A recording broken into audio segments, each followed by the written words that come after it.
En un pequeño pueblo de Salamanca, la arquitecta Clara y su esposo, Javier, decidieron abandonar la agitación de la ciudad para buscar paz en una antigua casa del siglo XIX, escondida entre los bosques. La casa, con sus muros de piedra y ventanas cubiertas de enredaderas, parecía un refugio perfecto. Pero pronto, la tranquilidad se tornó en pesadilla. Desde la primera noche, Clara empezó a sentir que algo no estaba bien. Voces susurrantes en el silencio, pasos en los pasillos que no conducían a ninguna parte, sombras que danzaban en los rincones. Javier, escéptico, quería creer que era solo el viento o su imaginación, pero las cosas empeoraron. Una madrugada, Clara escuchó un llanto infantil que parecía provenir del sótano. Bajó, temblando, y encontró una vieja caja de madera con dibujos infantiles y una muñeca de trapo, con los ojos cosidos. Cuando la tocó, una sensación de frío extremo le recorrió la columna y vio, en el reflejo del espejo, una figura pálida que se desvaneció en un parpadeo. Días después, Javier empezó a comportarse extraño, hablando solo, con la mirada perdida. La casa parecía respirar con un pulso propio, y en sus sueños, Clara veía a un niño con ojos vacíos, susurrándole que no estaban solos. La atmósfera se volvía cada vez más opresiva, como si la historia de aquel lugar no solo fuera un pasado oscuro, sino un presente que los devoraba. Una noche, Clara despertó con un grito. Javier estaba en el suelo, con la piel marcada por arañazos invisibles y en su rostro una expresión de horror absoluto. La casa, ahora, parecía un ser vivo, alimentándose de su miedo. Al amanecer, en medio del bosque, encontraron la casa en ruinas, como si nunca hubiera existido. Pero en la arena, restos de la muñeca y una vieja foto del niño desaparecido, con una sonrisa inquietante y ojos vacíos, como si todavía miraran desde otra dimensión, esperando ser encontrados. Porque, a veces, lo que no podemos ver nos encuentra a nosotros.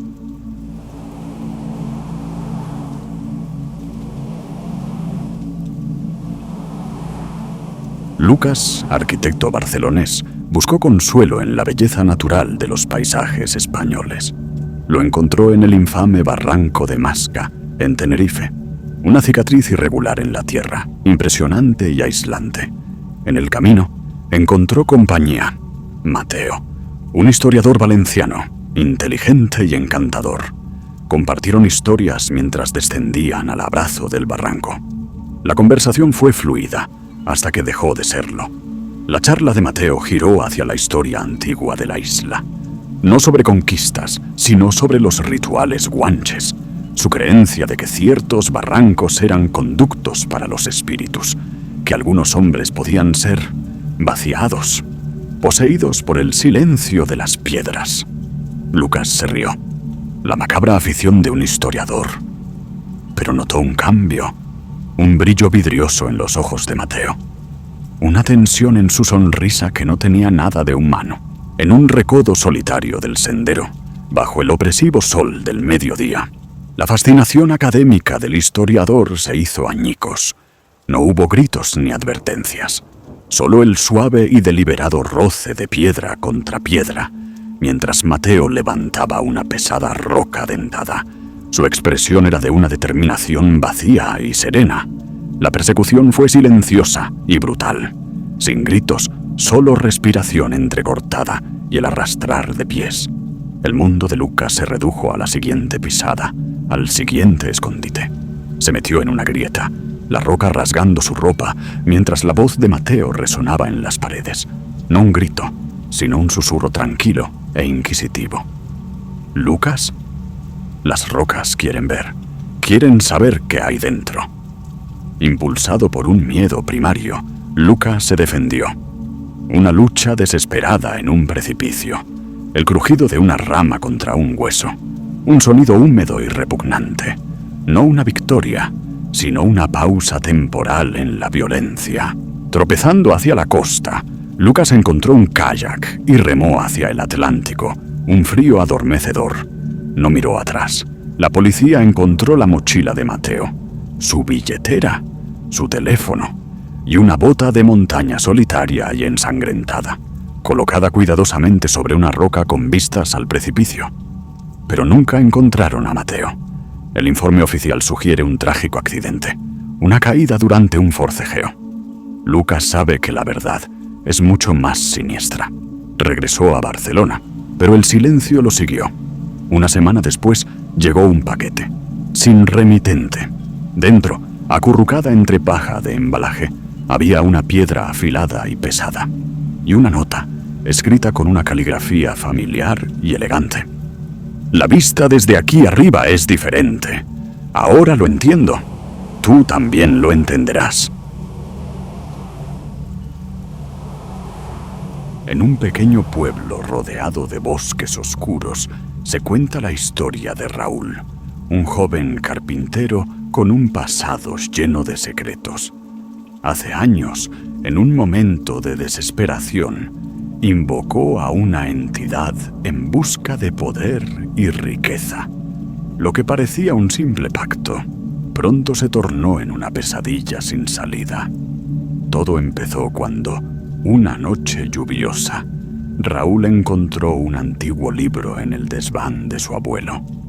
Entre páginas cubiertas de símbolos extraños, leyó una invocación que prometía fortuna. Sin saber exactamente lo que hacía, llamó a esa presencia. La respuesta no tardó en llegar. Un silencio sepulcral, seguido por una figura negra que emergió de la sombra, con ojos como brasas y una sonrisa torcida. Al principio, Raúl disfrutó de su nueva riqueza, pero pronto las cosas se volvieron macabras. Voces susurrantes en la noche, sombras que se arrastraban por las paredes y una presencia que lo acechaba en cada rincón. La carne de sus manos empezó a desgarrarse en heridas abiertas, como si la entidad quisiera alimentarse de su sufrimiento. Una noche, la figura apareció en su taller, con un rostro que era un collage de carne desgarrada y ojos sin alma. La criatura le susurró: «Tu tiempo se acaba, y tu alma será mi premio final». Raúl intentó huir, pero la puerta se cerró sola, y en un acto de desesperación, se golpeó con una sierra oxidada, dejando un torrente de sangre en el suelo. Al día siguiente, solo quedó un rastro de sangre y un silencio mortal en el taller. La leyenda local dice que, en noches de tormenta, se escuchan gritos desgarradores y se ven sombras que caminan entre los árboles, buscando nuevas víctimas para su pacto oscuro. Nadie sabe si Raúl aún vive o si su alma quedó atrapada para siempre en la oscuridad. Cuidado, porque en este mundo algunos pactos no se pueden romper y la verdadera condena empieza cuando el precio final debe pagarse: tu vida y tu alma.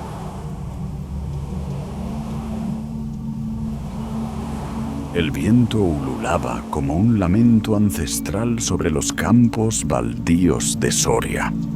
Aquella noche, la tormenta no era lluvia, era presagio. Clara, de 8 años, se despertó por el frío. Hacía una semana que su hermano, Hugo, había nacido. Su padre, Alonso, el carpintero, entró en su cuarto.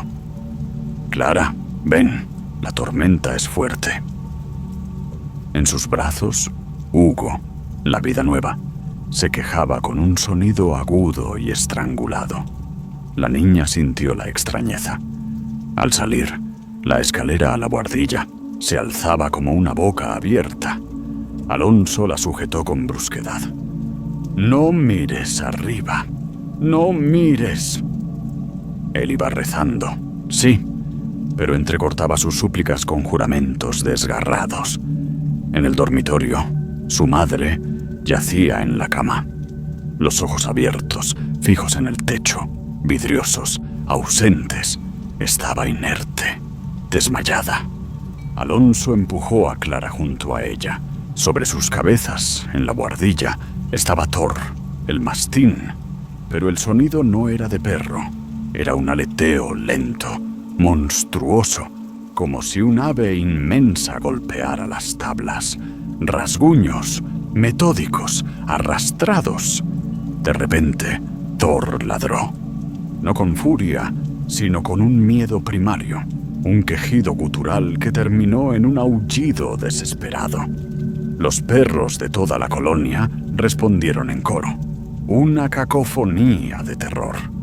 Alonso se arrodilló al lado de la cama, sujetando a Hugo contra su pecho. Besó la medalla de San Cristóbal en su cuello. Su voz era un hilo de desesperación y rabia. «No te lo llevarás, criatura inmunda».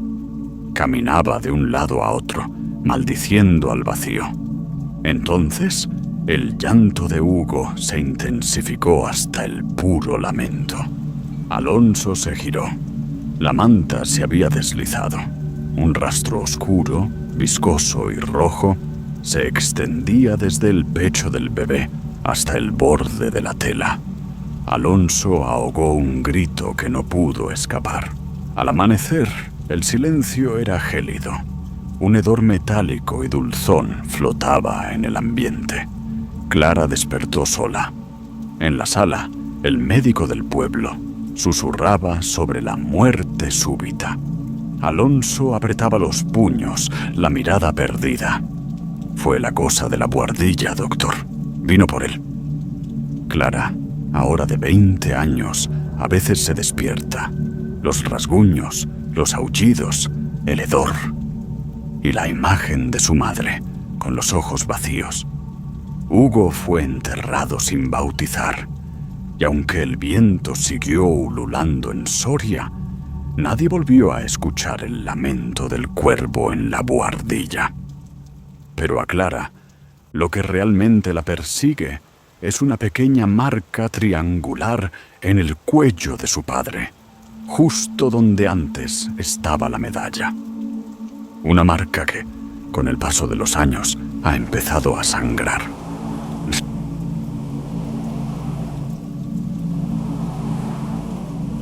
En una pequeña aldea en el norte de España, Lucía, una joven periodista, se había instalado en una antigua casona que había heredado de su abuela. La casa llevaba años vacía, en silencio, como si absorbiera los secretos de generaciones pasadas. Pero pronto, esa quietud sería rota. Las noches en la casa de Lucía se volvieron extrañas. A menudo escuchaba golpes en la puerta principal, aunque ella aseguraba que nadie podía estar allí. Lo más inquietante era que, cuando se acercaba a comprobar, la puerta parecía cerrada, pero en realidad no lo estaba, como si alguien o algo la hubiera abierto y luego desaparecido. Una noche, los golpes fueron más fuertes, más insistentes. Lucía, con el corazón acelerado, revisó la mirilla, pero no vio a nadie. El aire en la casa se volvió pesado, como si la presencia la estuviera observando desde las sombras. Entonces, escuchó un susurro, un eco que parecía venir de debajo de la cama, desde el sótano, desde el mismo infierno. El pánico la invadió y, desesperada, comenzó a rezar en voz alta. Pero la voz que salió de su garganta no era la suya. Era un grito desgarrador, un lamento ancestral que parecía venir desde las profundidades del tiempo. La habitación se tornó negra y en la oscuridad vislumbró un rostro distorsionado, un rostro que no era humano, que se retorcía en un dolor indescriptible. Y entonces todo quedó en silencio. Cuando Lucía abrió los ojos, la casa estaba en calma. La puerta principal, que ella había cerrado con llave esa noche, estaba entreabierta. Pero en el umbral no había nadie, solo una huella sangrante en el suelo, una marca que parecía una mano. Lucía se dio cuenta en ese momento que debía irse, o esa noche la mano la atraparía para siempre. La maldición de María. En un remoto rincón de Galicia, donde las nieblas parecen esconder secretos ancestrales, se levantaba la vieja casa de la abuela de Andrés. La leyenda decía que allí habitaba María, una curandera con un pasado oscuro, y que sus pactos con las sombras tenían un precio terrible. Nadie se atrevía a entrar, pero Andrés, un periodista obsesionado con lo prohibido, decidió investigar. Una noche, armado con su cámara y un equipo de grabación, cruzó el umbral. La casa olía a humedad y a tiempos olvidados. En una esquina, encontró un diario cubierto de polvo y manchas secas, con páginas llenas de símbolos extraños y advertencias en letras temblorosas. La última entrada decía: el precio por los secretos de María, un diente en la 8ª primavera, o la eternidad en la sombra. De repente, un escalofrío recorrió su espalda. Desde las paredes, sombras difusas parecían tomar forma, y en el silencio se escuchaba un susurro que parecía provenir del mismo suelo. No olvides lo que te dijeron. Al girar, vio a María, una figura encorvada y sin ojos, que sostenía en sus manos una mandíbula vieja, con un diente gigante aún incrustado. Ella le sonrió con una sonrisa que desgarraba su rostro y susurró con voz cavernosa: ¿creíste que era solo historia? La maldición no perdona, y ahora tú eres parte de ella. El pánico lo paralizó, pero la casa parecía deformarse, atrapándolo en un laberinto de ecos y gritos ahogados.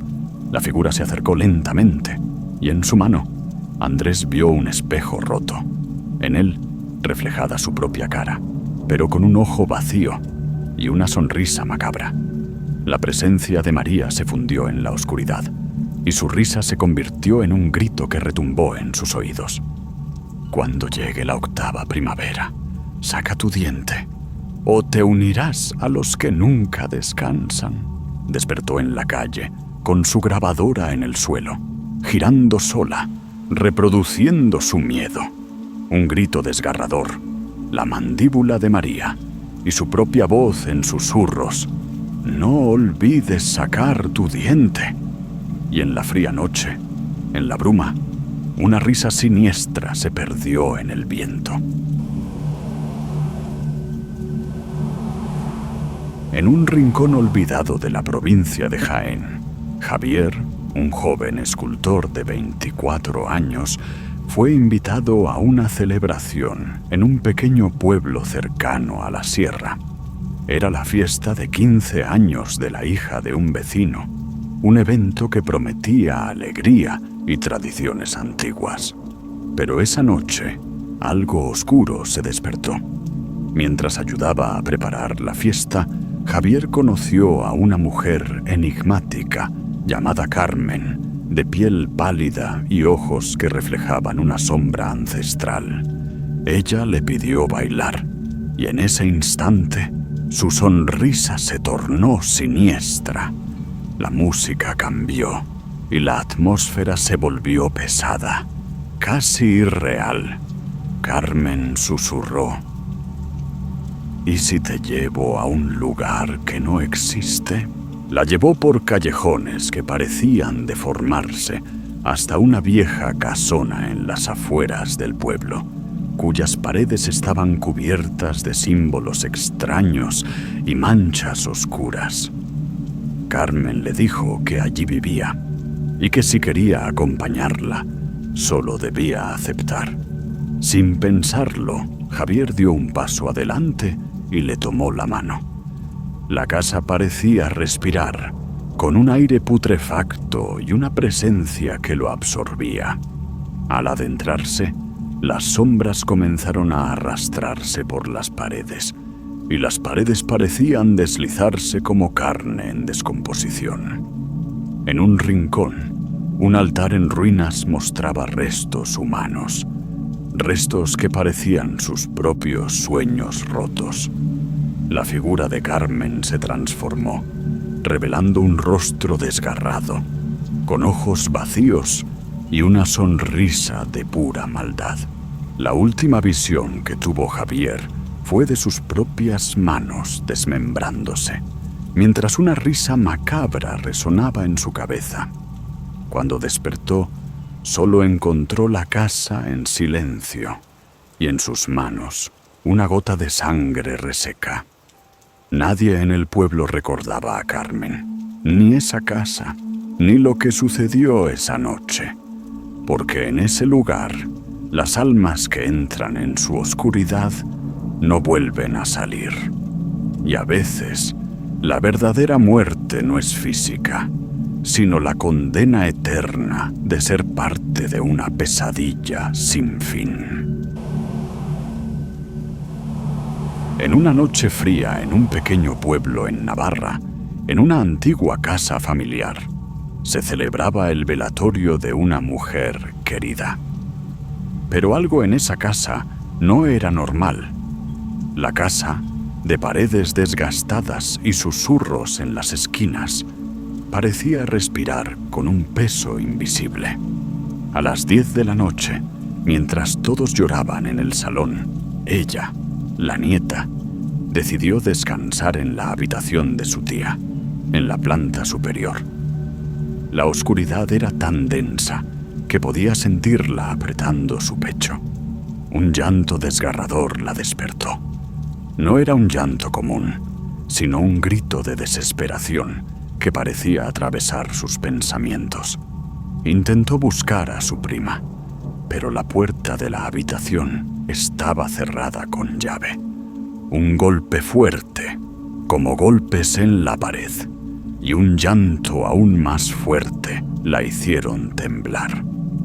Gritos y golpes que parecían venir del más allá, como si una presencia invisible se estuviera desangrando en esa habitación. Cuando la tía, con rostro pálido, abrió la puerta, no había nadie allí, solo un silencio sepulcral.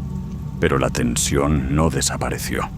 La casa parecía respirar, y en el silencio, un susurro casi inaudible le dijo: «No te vayas». En medio del rezo, en el minuto de silencio, un llanto ahogado surgió del ataúd de la tía, como si ella aún tuviera vida en su sueño eterno. Todos lo escucharon, paralizados, con el corazón en un puño. La realidad se retorcía. La mujer en la caja, fría, sin lágrimas, con una expresión que no era suya, parecía estar llorando desde adentro. Y en esa casa, en esa noche, la línea entre la vida y la muerte se había desvanecido. Algo oscuro, invisible, había quedado atrapado entre sus paredes. Algo que no quería partir y que, quizás, nunca lo hizo.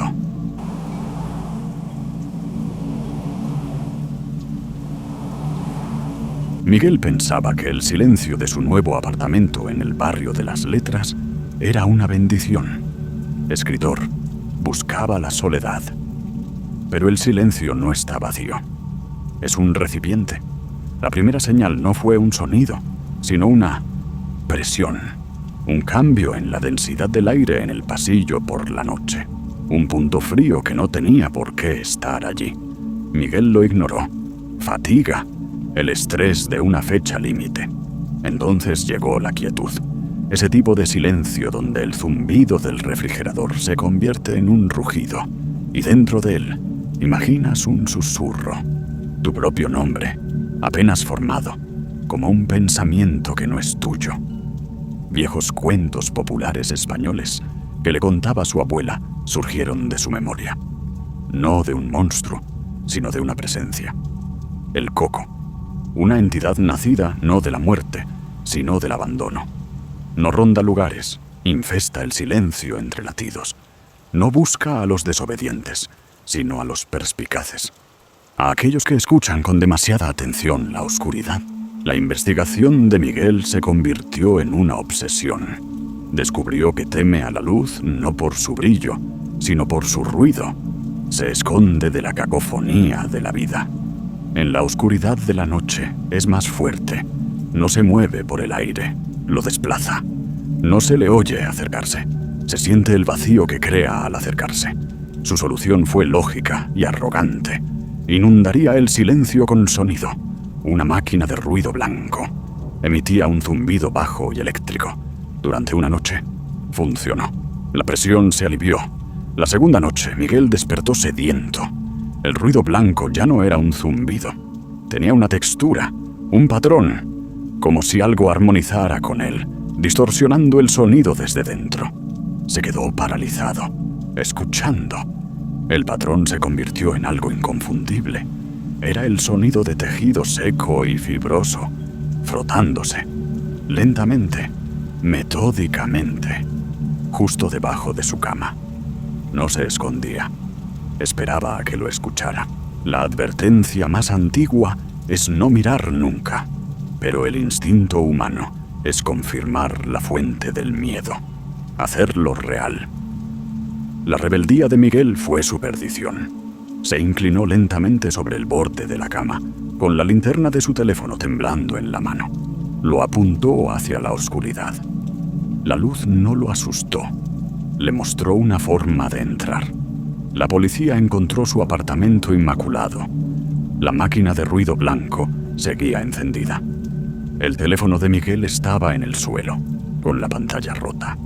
Lo único fuera de lugar era una tabla del suelo cerca de la cama, ligeramente astillada, como si algo la hubiera empujado desde abajo. Lo calificaron de desaparición, un misterio. Pero si vives en un edificio tranquilo y te encuentras escuchando con demasiada atención el silencio, puede que lo oigas. Un susurro seco y seco, armonizando con tus electrodomésticos, aprendiendo el sonido de tu respiración. No quiere tu alma, solo quiere el silencio que dejas atrás.